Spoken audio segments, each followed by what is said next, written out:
Hello, my dear students. This is Abadur Rahman. You'll be very happy that I'm going to explain a very nice poem.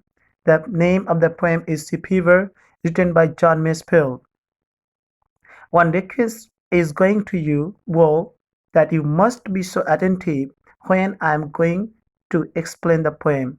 It is very important to be so because if you are not putting your full heads to the every word of my explanation, you will not understand it properly. So it is very important for you all to be conscious when I'm going to explain it. Okay, I'm going to explain. The name of the poem is Sea Fever, written by John Masefield. At first, we have to know the meaning of the name of the poem, Sea Fever. Sea Fever, যার মানে হচ্ছে সমুদ্র জ্বর।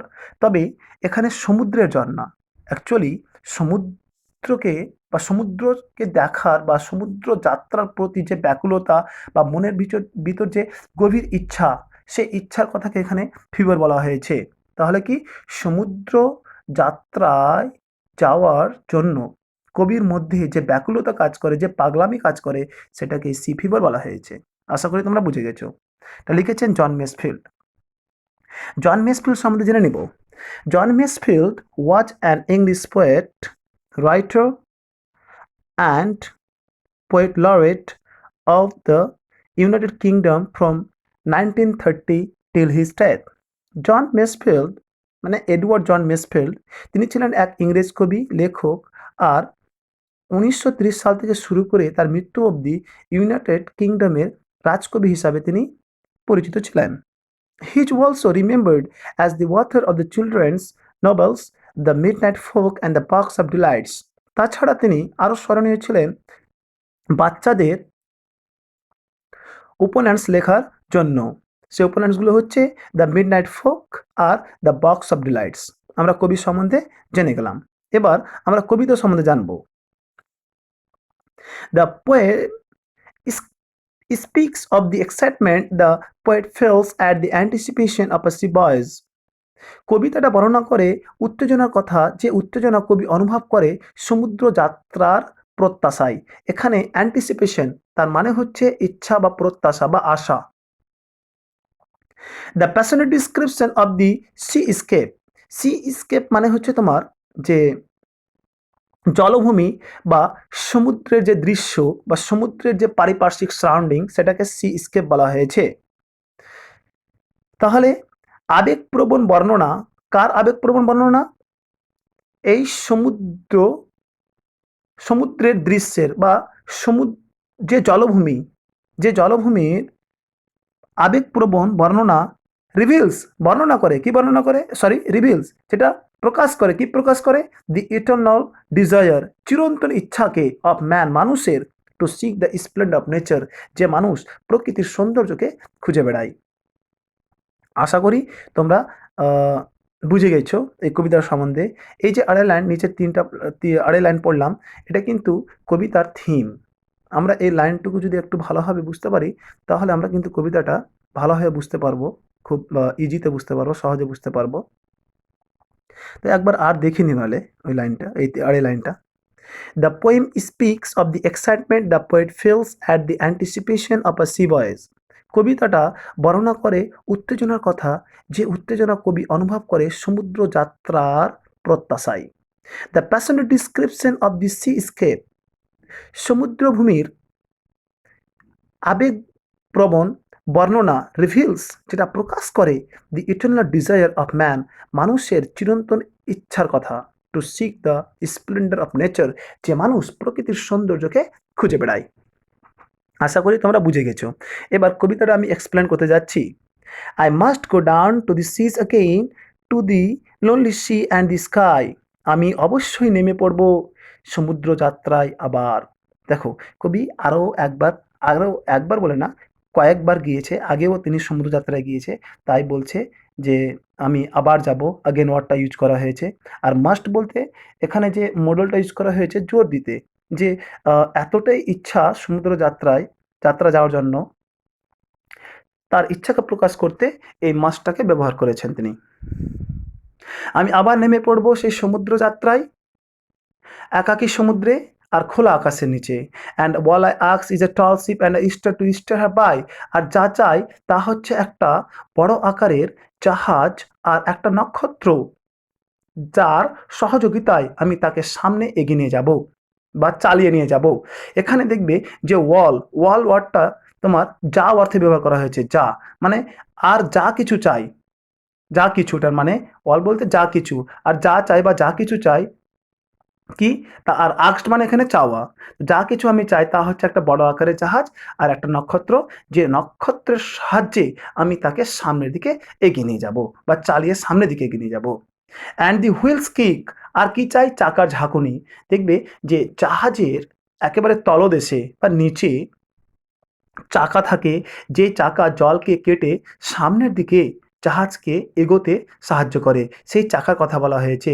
আর সেই চাকা যখনই চলে বা ঘুরতে থাকে সেই সময় কিন্তু একটা কম্পন হয়, একটা ঝাঁকুনি হয়, সেই ঝাঁকুনিকে এখানে কিক বলা হয়েছে, লাঠির সঙ্গে তুলনা করা হয়েছে। আর কি চাই, আর চাকার ঝাঁকুনি চাই, আর বাতাসের গান চাই, আর কি চাই, and the white sail's shaking, আর সাদা পালের কম্পন চাই। দেখো, যখন পালটা তোমার দাঁড় হয়ে থাকে, স্ট্যান্ড হয়ে থাকে, তখন বাতাসের দাপটে সেটা কিন্তু পতপত করে আওয়াজ করতে থাকে, সেটা কিন্তু কম্পিত হতে থাকে, সেই কম্পনের কথা বলা হয়েছে shaking. And a grey mist on the sea's face, আর চাই ধূসর বর্ণের কুয়াশা যেটা সমুদ্রের সম্মুখে থাকবে। এখানে ধূসর কেন কেন বলা হয়েছে, যে মিস্ট কুয়াশা, কুয়াশার সঙ্গে পার্টিকলস, ডাস্ট, যে ধুলো সেগুলো মিশে আছে, তাই তাই বর্ণটা হয়েছে গ্রে, ধূসর হয়ে গেছে। And a grey dawn breaking, আর কি চাই, আর চাই ধূসর বর্ণের উষাকালের ভাঙন। দেখো, ভোরকালেও তো কুয়াশা পড়ে, সেই কুয়াশাতেও কিন্তু ধুলো, কণা ইত্যাদি মিশ্রিত থাকে, তাই উষাকালটাকেও ধূসর বর্ণে দেখায়। তারপরে stanza, I must go down to the seas again, for the call of the running tide is a world call and a clear call that may not be denied. আমি অবশ্যই নেমে পড়ব সেই সমুদ্র যাত্রায় আবার, ফর কারণ, এখানে ফর বলতে কারণ, এটা ফর বলতে কারণ, ফর কারণ the call of the running tide, কারণ এই চলমান স্রোতের ডাকটা ইজ আ ওয়াইল্ড কল, সেটা হচ্ছে এক কি দুর্ধর্ষ ডাক। যে ডাককে দুর্ধর্ষ ডাক বলতে তোমার ফিরোসাস, একেবারে ফিরোসাস, ফিরোসাস, একেবারে ভয়ঙ্কর।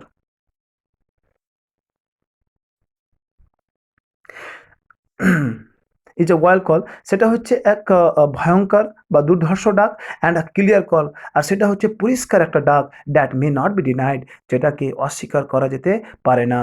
অ্যান্ড ওয়াল আই আক্স ইজ আ উইন্ডি ডে, আর যা কিছু আমি চাই তা হচ্ছে এক বাতাস প্রবণ দিন, with the white clouds flying, যে দিনে সাদা মেঘের ভেলা ভাসিতে থাকিবে, অ্যান্ড দ্য ফ্লাং স্প্রে, আর উছলে ওঠা জলের ছেটা চাই, অ্যান্ড দ্য ব্লোন স্পিউম, আর ফুলে ওঠা ফেনা চাই, and the sea gulls crying, আর গাংচিলের ডাক চাই।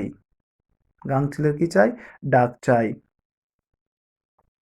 তাহলে বুঝে গেছো যে এখানে দেখো ব্ল্যাক করা আছে, যে স্পিউম, স্পিউম মানে হচ্ছে ফেনা, ঠিক আছে।